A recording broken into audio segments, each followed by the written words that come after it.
Tamara Adrián es mi invitada esta noche. Te decía que Venezuela es el único país del Mercosur que aún no aprueba el matrimonio igualitario. Estamos preparados como sociedad, está preparado el marco jurídico venezolano para discutir este tema, pero sobre todo, ¿crees que la aceptación o la legalización del matrimonio es una forma de aceptar la diversidad? Voy a empezar por la segunda parte.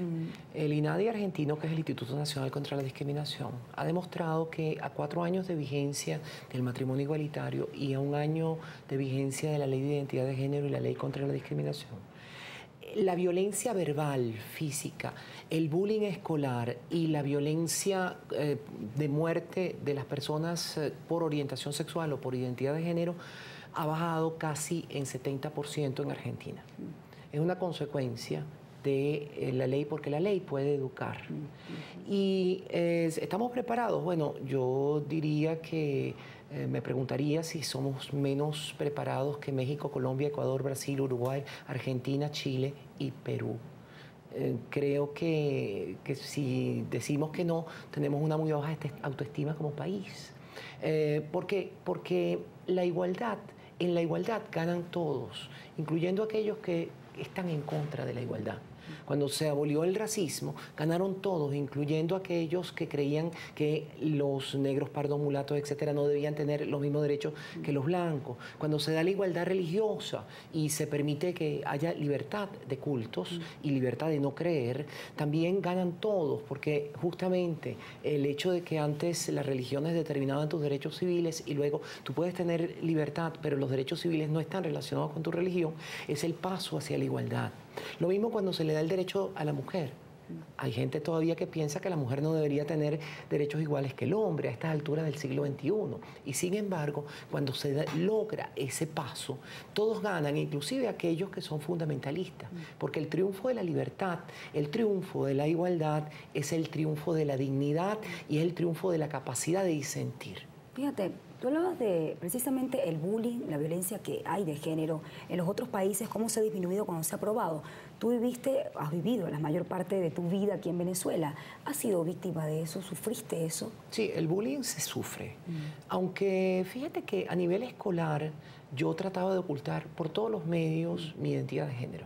Me sentía tan temerosa de asumir mi identidad que creo que no lo dije sino a 2 o 3 personas. Una de ellas, por cierto, murió recientemente en enero. No se lo dije sino a 2 o 3 personas en toda mi vida hasta la adolescencia.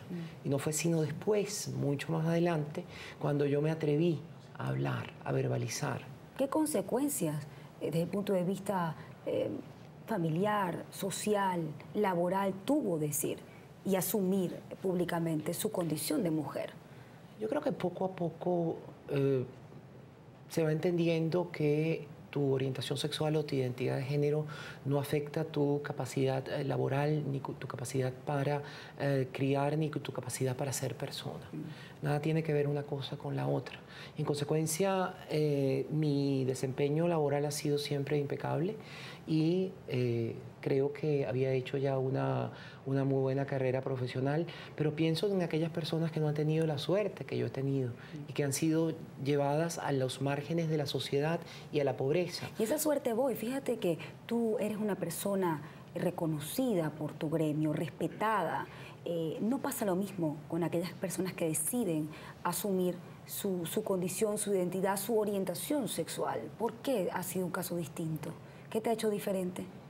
No sé, quizás mi preparación profesional o mi capacidad para decir las cosas o transmitir las cosas. Pienso que puede ser eso, pero decididamente hay una exclusión social, económica, política y legal de las personas en Venezuela por razón de su orientación sexual o su identidad de género que es absolutamente inadmisible. El Estado venezolano ha sido prácticamente uno de los pocos en América Latina, y digo de los pocos porque hay países como Bolivia que lo tienen, donde no hay un plan nacional de integración, de lucha contra la homofobia y la transfobia. ¿Cómo vive un venezolano, una venezolana que forma parte pues, de este tipo de colectivos, si es lesbiana, si es gay, si es intersexual, si es transexual? ¿Cómo vive desde el punto de vista jurídico y social? Como parias en su propio país. Es decir, la situación de una persona trans en nuestro país es muy parecida a la de un inmigrante sin papeles, pero en su propio país. Es Es decir, que podemos estar en la misma situación si viviésemos en España sin papeles. Es decir, todos sus bienes en caso de morir aquí Bueno, quedan, simplemente no puedes ir a un hospital, no tienes derecho al seguro social, no tienes derecho prácticamente a nada, a inscribirte en un colegio. Hay muchas personas que, si bien piensan que es un avance la aprobación, no solo el reconocimiento de la identidad de género, sino también la aprobación del matrimonio igualitario, hay otros que piensan que no todo lo legal es moral y que sería un retroceso para la sociedad y una distorsión para la sociedad y las instituciones que se aprobase el matrimonio igualitario. ¿Qué le respondería usted a aquellas personas que piensan de esa manera? Que tienen derecho a pensarlo, pero que están, desde mi punto de vista, equivocados, porque las parejas del mismo sexo han existido en todas las épocas, en todos los tiempos, y simplemente son invisibles muchas veces a la sociedad. Quizás el temor que tienen estas personas es que seamos visibles, pero esa visibilidad educa. Algo así como también cuando la mujer obtiene derechos iguales, esos derechos iguales educan al cambio de las mentalidades de las personas con relación a los derechos de la mujer. Yo creo que es exactamente lo mismo. ¿Cómo educar, y le atajo la palabra, para la tolerancia, para el respeto a la diversidad? ¿Cómo hace una familia cuando tiene que reconocer que una persona tiene una orientación sexual distinta, una identidad sexual diferente? ¿Cómo hacemos para educarnos como sociedad, para la aceptación? Creo que sin prejuicios. Sí, es una labor de la misma forma como el racismo se enseña en los colegios, en las casas, en algunas iglesias y en la calle. La homofobia y la transfobia se enseñan en los mismos lugares, pero también se desaprenden en esos mismos lugares. Y se puede hacer un trabajo, y de hecho se debe hacer un trabajo similar. No es por azar que los órganos de las Naciones Unidas equiparan la homofobia al racismo, porque son iguales en su estructura. Niegan derechos, producen violencia y crean discriminación. Tamara, tengo que despedir tus palabras para la sociedad, esa que en algunos momentos no te trató bien, y para el Estado, que aún no te reconoce, porque tú eres Tomás.